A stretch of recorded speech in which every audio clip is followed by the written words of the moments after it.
There we go. We're live. Who said we can't go live? Hey, I'm Bill Gross. Welcome to our Wednesday afternoon home buyer seminar where we talk about buying your next home or your first home. I'm Bill Gross at Bill Gross Probate and social media, along with my good friend and colleague. Patricia Castillo. Hello, everybody. And our good friend and colleague. Shannon Blender. How's it going, everyone? Doing great, man. We're up. We're running. Technology's working. How exciting. End of the year coming up. We're in December. Diciembre, for those of you who speak Spanish. Yes. And this is our second week in December broadcasting. Man, So what's happening? Go ahead. Huh? We're already going to be in 2025. How crazy is that? You know, didn't we just start the year? Like, what the heck happened? It seems like the older I get, the quicker time flies. That's like so. Definitely. I remember when a year was like, man, a year, and it's like, Just imagine when you're 19 years old, how it'll feel. Right. country. Yeah, you can't talk about how old you feel. You're too young for that, for sure. Yeah. Well, anyone looking to buy a house, if you guys are thinking about it, when you're thinking, it could be a year, 2 years, 3 years, 4 years, and that's, equity you could have built in. So definitely is a good reminder. Time flies. If you're thinking about it, please take action today. You don't have to buy exactly today, but you can take one step forward to getting that done. Well, we're here to help. Let's take a quick look at where the market's been, and we'll talk about where it's going. So last week, while we're off playing, interest rates decided to go down a little bit. Yeah. But now they've come back up a little bit. So we're at 6.8. We were at 6.85, 6.9. We'll dip down to 6.6 real quick. What's going on with the rates, Shannon?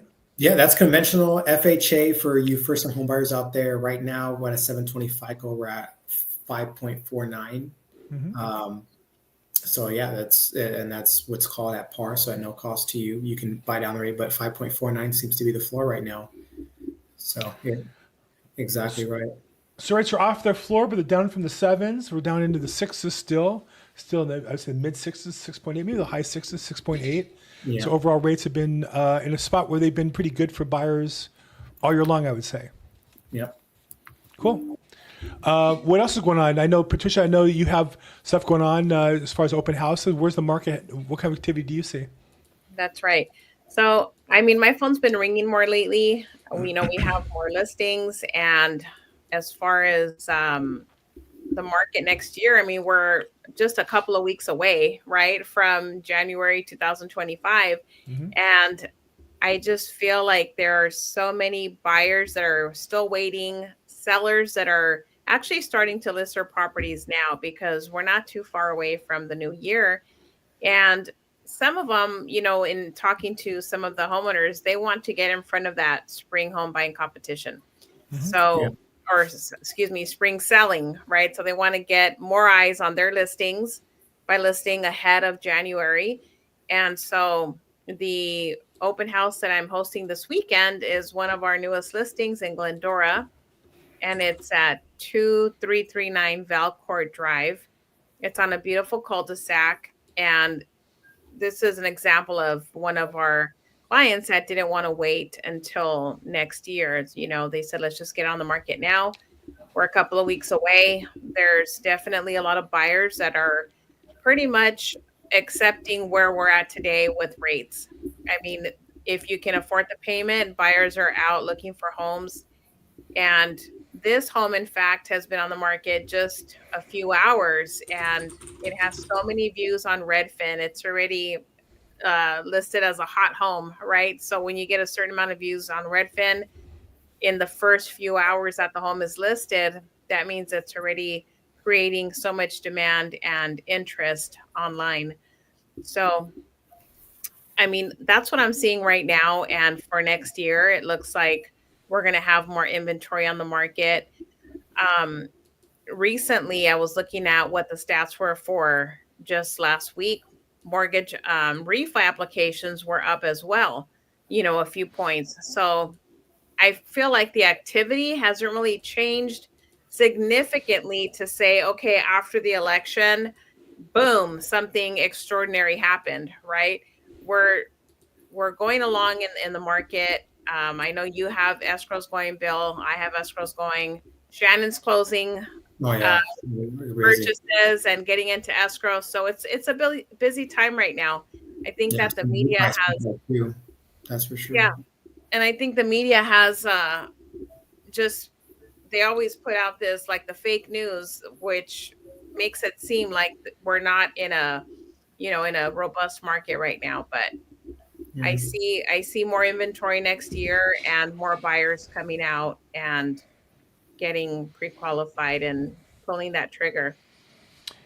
I had a referral of a lead this week of a company that took back two properties for foreclosure. They're right next to each other in Hollywood Hills for about $6 million.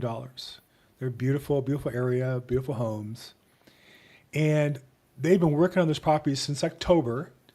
So they're fixing up the property, getting ready to sell. And all the agents they talked to said that they want to bring it on the market in February 'cause that's the best time, the springtime. And I said to him, you know, I'm not going to talk you out of this because I know you believe this, but I just need to share with you that there are buyers going out every single weekend between now and February who can look at every other house in your market but your two houses. And you're basically saying to them, I didn't want to tell you about my house coming on the market because it's not fixed up, it's not pretty enough, it's whatever. And the idea of waiting, it just doesn't make sense. There's no data that supports that thought. It's one of those things that it sounds good. Well, I should wait because the market's better in February. Well, it is or it isn't. I mean, it might be good, but if you're living in the house, that's one thing. If you have kids and you don't want to move them, it's disruptive for school. Okay, that again, these are vacant. So they have $12 million.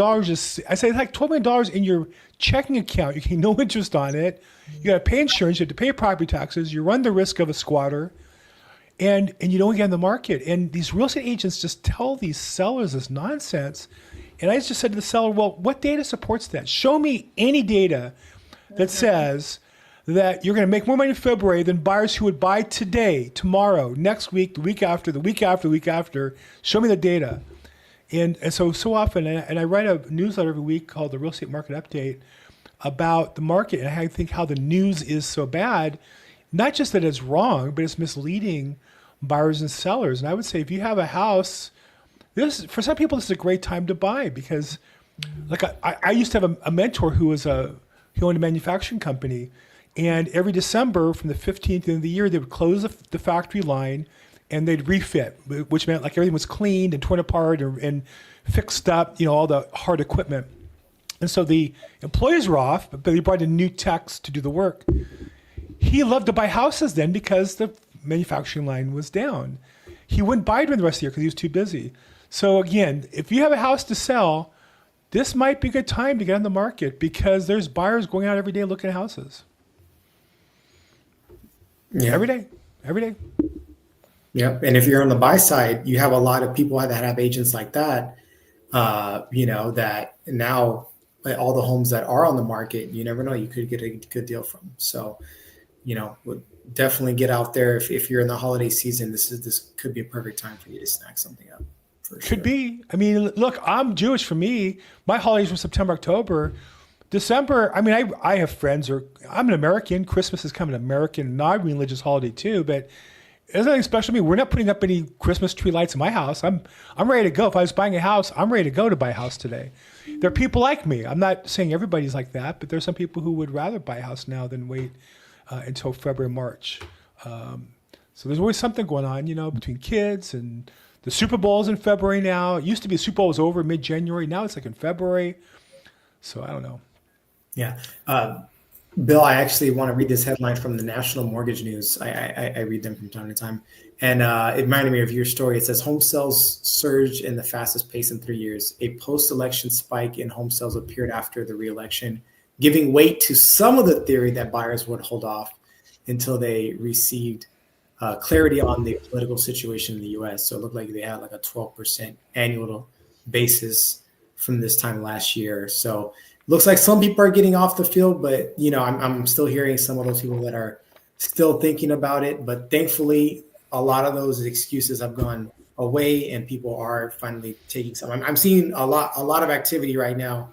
We're not sure where the market. Let's see where the market's going to be next year. Obviously, even if they put policies in place, that those are going to take time. And then also too, how much of the policies being enacted to help the home market activity, how much of that will offset also possible tariffs? Because I know we get a lot of our lumber from Canada. So, we'll see how that plays out with lumber and building costs, I guess, even rebuilding as well. So it'll be interesting year. But regardless, if you're out there watching this, definitely dive in, see what you can do, get off the sidelines, because this is now the time to start playing the game, as we always say. So. Well, I think as a buyer also, you're not necessarily looking for a market where there's a lot of activity, because that's your competition. That's true. You don't. That's actually it very might true. be good news if the sales are off. It might mean there's more houses to choose. I mean, you can get a good deal. So, again, I feel like you have to make sure that the news you're listening to is appropriate for you, rather than. I just feel like the news, particularly on Zillow and Redfin, they just want you scared and worried, and then you're more see that. reliant on them for the answer. Whereas there's no reason to worry. If you can afford to buy a house and you want to live a house lifestyle, buy a house, and by all means, save money. And it's just interesting, you don't need any special program. Just save money, cut your expenses, make your own coffee. We've talked about that in the past. Take your lunch to work. And too much to work. all those people that Everybody want, out. yeah, and to those people that want down payment assistance programs, that does not mean you should go into buying a house with $0. That's the worst decision. People are like, hey, you should have some money stashed away. Down payment assistance program is great. Maybe use other people's money, not yours. But that does not mean, hey, I want to get a house and I have zero money in my bank account, because you could have plumbing issues, you could have something happen. So definitely take a look at that. Well, and I always just feel like you're in control. If you make more money and or spend less and have more, if I forgot to put my phone off, then you have enough to buy a house at some point in time. And if not today, tomorrow, if not tomorrow, next week, but just get after it. And and make sure you check with your lender, talk to Shannon, get your credit, make sure everything's in order, get your paperwork in order. You certainly can't buy if your paperwork's not in order. You can't buy if your credit's not in order. Right. Doesn't mean you have to subscribe to Credit Karma or some stupid service. Just means sit and talk to a professional who's in the business of getting you in a house and get started on that. And look at the monthly payment too. That's what's going to be very, very important, because whatever happens to the market, elections, 9 times out of 10, if you're a first-time home buyer, you're going to be in a 30-year fix. You're going to be in a fixed mortgage. Especially if you're talking to me, I'm going to always advocate you get something that's fixed. So regardless of what happens in the market, if you can make that payment over 10, 20 years, that equity, is more than likely going to build. So, look at your personal economy just as much, if not more, than the actual economy. I always, try to push that. Like Bill says, hey, save, try to make, again, and 9 times out of 10, you're going to be spending more on a mortgage than you are renting, but you are building a lot of great things for you and your family. So be ready for that, and start saving and act as if you have that payment already. Get yourself trained and ready. And that difference, maybe you can start saving. That's really big, because a lot of the home buyers, at least I work with, especially if you're a first time home buyer, the mortgage payment is going to be a little bit of a stretch for some people, but that's normal. That is normal, right? When you jump, it's just like when you move out on your own, it's always going to be more expensive than when you were living with family or had a roommate. It's just, that's the nature of it. But, with that additional cost comes a lot of great things. And it's not like you're dumping it into a car that's depreciating, or anything like that. It's something that, is a very valuable asset class at the end of the day.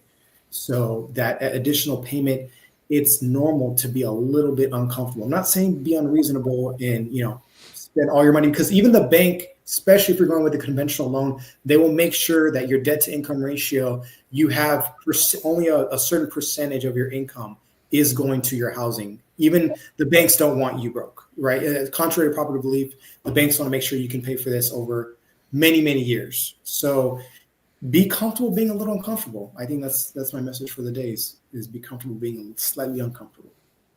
Yeah, and I think one of the other things is there's that misconception. I find that quite often with first-time buyers, is that you have to put down 20%. And so you can put down 3%, 5%, 3.5%, I mean, anything under Zero. 20%. Yeah. If you have a Yes. 680 FICO or higher, you have the option for a down payment assistance program. And it doesn't mean, and you'd be surprised how many people take advantage of them that still have the money, but choose to just put it in their savings. So yeah, anywhere from 0, 3, 5, 10, 20, there's options out there for sure. That's a good point. Yeah, and I like your point about being a little comfortable. I know personally, I drive, my wife, we have two cars. They're both paid for. I drive a paid for Jeep. My wife drives a paid for Honda. They're older cars. And I often thought it'd be nice to have a nicer car. Now, the truth is I don't drive very far. And when we go anywhere now, we take an Uber to make it nice. So rather than buy a new car, once every 2 months, my wife and I go to dinner or just some function. And I spend, $50, $100 on an Uber rather than the monthly payment of a new car. I noticed that all the employees I live a block and a half south of Pico Boulevard, at the dry cleaners and the other businesses, they all have nicer cars with car payments. And so I got, I really wanted to buy a Tesla. This goes back a couple of years, and I wanted to buy a Tesla. And so I said, I really don't want to buy a car because then you have registration and you have insurance. So I bought Tesla stock for $40,000, and I went up to 100, and I sold it. And I bought an investment property that's now worth about $300,000 in equity for me. So it's one of those things where, I could have a Tesla, and if I bought it for $40,000, and it's a nice car, it might be worth $30,000 today, but it's not worth $300,000. Am I a little uncomfortable? Yeah, my car's a little beat up or whatever. I'd much rather have the money in the bank. So at the end of the day, and when we go out, we splurge once in a while, but we cut corners during the rest of the time. So again, I do think it's about being uncomfortable. We don't hear that. You're not going to Zillow and Redfin. You don't see them say, you can do whatever you want in life if you work for it and save for it and scrimp and have your lunch at home. I work out of my home office. I have lunch at home almost every day. I make my own coffee. It's funny, the lady who does our housekeeper, I can't imagine what she makes. I'm sure I couldn't live on, I can't even imagine. She goes to Starbucks every week before she comes to our house and has one of those big drinks. It must be $5-8 or something. Yeah. They're about $7 for the large. Not that I would know. I walk every morning to go to morning prayers, and I see people on bus benches with these big Starbucks drinks that cost $5, $7. I'm like, wow. I mean, that's not the American dream. That's not how you get there. You get there. It's hard work. It's planning, budgeting. Yeah. Right. Yeah. I'm not shy about it. I'm not shy to say I'm cheap. Okay. I'm not at all shy to say it. I'd much rather be cheap and have money in the bank than live a frivolous lifestyle and, and suffer in the long run. Sure. Absolutely. That's a great message. And I think that's why we have this show, right? Is Zillow and Redfin are trying to scare you. Yeah. But we want to let you know that it is possible. You can do it for sure. It's just, like you said, it takes a little bit of discipline, and maybe a lot of discipline. Yeah. Maybe it's a lot of hard work. I don't know, but it's certainly better than the alternative of pissing it all away and drinking your Starbucks and buying a new car you can't afford and having a car. I see people, I don't know about you guys. I watch football. My wife's really a big football fan, so I'll sit with them and watch some games. And they have these advertisements for these cars, like the lease payment, not even a sell payment, like $800 a month. Like, oh my gosh. It's a deal. Right? It's a deal. $800. Now, look, if you can afford, if you have your house and you have your retirement and you have your money being put away, and good for you. But I know that's not the case. I'll never forget. I don't want to say too much because I want to out him, but he was a good friend of mine who was a very, lower priced employee at a organization I was involved with. And he had an accident. He had some medical bills, and I helped raise money to pay for his medical bills and to get him kind of up a little bit. And he had a truck payment, and he told me, I think it was like $11 a month. Now I'm thinking it's like a work truck, like a Ford 350, high-end, triple axle, king cab, maybe a crane in the back. No, it was just like a truck. Oh, wow. And I'm like, how do you afford that? I could never afford that. I wouldn't pay for it for a month. If divided by 12, I wouldn't pay that kind of payment. Why are you doing that? People's mentalities. You want to buy a house, you want to get ahead in life. Yes, you have to give up some things. Yes, you're going to not drive as nice a car. You're not going to get the Starbucks drinks. Yeah, but that's your choice, I think, for most people. And if you do that early enough, then over time you can afford those nicer things. I will say this. I took my wife to see the Rams. It was very expensive at the Eagles game. It was ridiculous we paid for tickets, but we live a modest lifestyle, so I can afford to once in a while treat her for her birthday. So Yeah. That's And I awesome. think you enjoy it more that way too. It's not something you do all the time. So you look forward to it, you appreciate it. And it's same thing when you come home to your own home. You know that you've worked hard all day. You come home to open the front door to your own home and you know it's yours. You know you're building equity, you're building wealth for yourself and your family. So that's one of the greatest feelings is once you buy your home, you come home, come inside your own little sanctuary, you know it's all it's paid yours. for. You have a payment that's fixed. You don't have to worry about it. Eventually you will pay off your home and it'll be yours. Yeah. Yeah. Mm. You know, I Well, saw. speaking of homes, may I share this Yes. listing for this weekend? It's going to be If you want to see Patricia Castillo live and in person, she'll be live where? here we go. It's in Glendora. So The pride of the foothills, Glendora, California. that's right. The Beverly Hills of the San Gabriel Valley.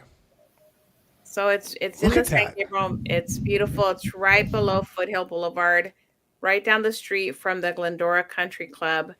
So it's got a fantastic floor plan.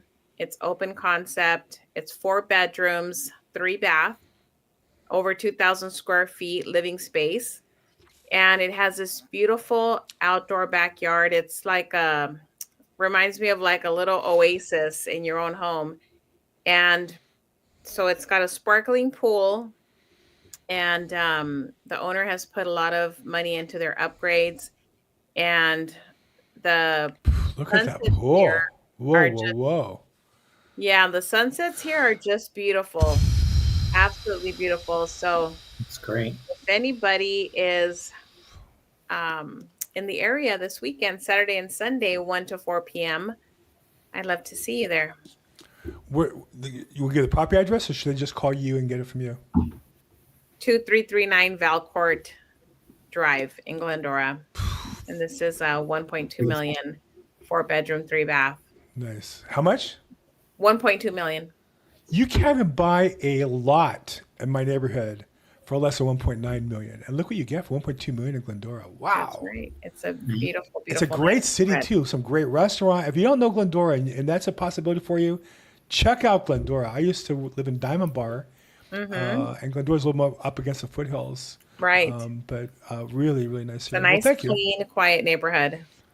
Very nice. Okay. And Shannon, what's going on with you? If someone wants to get a hold of you, how they get a hold of you? What's going on with you? What's new?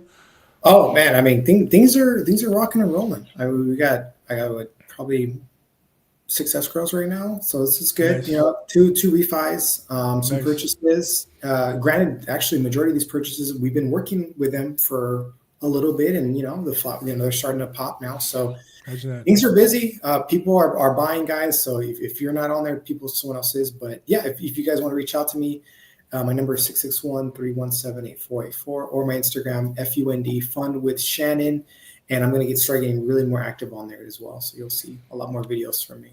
Don't forget the D, Great. Fund with Shannon. Yeah, It's not Fund. Fun with Shannon. This is OnlyFans page. but That'll be Fund coming with next year, right? That'll be, I have an OnlyFans set up, but this will be educating. I've actually seen some people do OnlyFans for education, actually. So Wow. Here's a statistic. OnlyFans paid out more to creators last year by 50% than the NBA paid in salaries. wow. The highest paid OnlyFans person makes more than the highest paid NBA player. Imagine if you canceled your OnlyFans subscription, stopped good drinking idea. coffee That's a at good idea. Starbucks, right? Those two things alone, you might be able to start saving more for that house. So, I'm too cheap. I don't have any paid. We do have Amazon Prime because we get the delivery stuff and we use it for groceries and stuff. But I have to say I'm too cheap. We don't even have Netflix. And I tell people, they're like, how do you live without Netflix? I say, you know what? I save that 10, 15 bucks a month. I love it. So no, I just watch less TV. Somehow I read a little more. There you go. Okay, good. So there's Shannon, Fund with Shannon on Instagram. And if you're looking to buy a house, get pre-approved. But Teresa has a great open house on Saturday and Sunday in Glendora. I'm at Bill Goes Probate on social media. We do this every Wednesday, 4 to 5 o'clock. And I think that's it for now, right? We'll do this next week. yep. Next Yes, week. that's right. Okay, guys. Thanks so much. Thanks, everybody. Thank you. Bye-bye.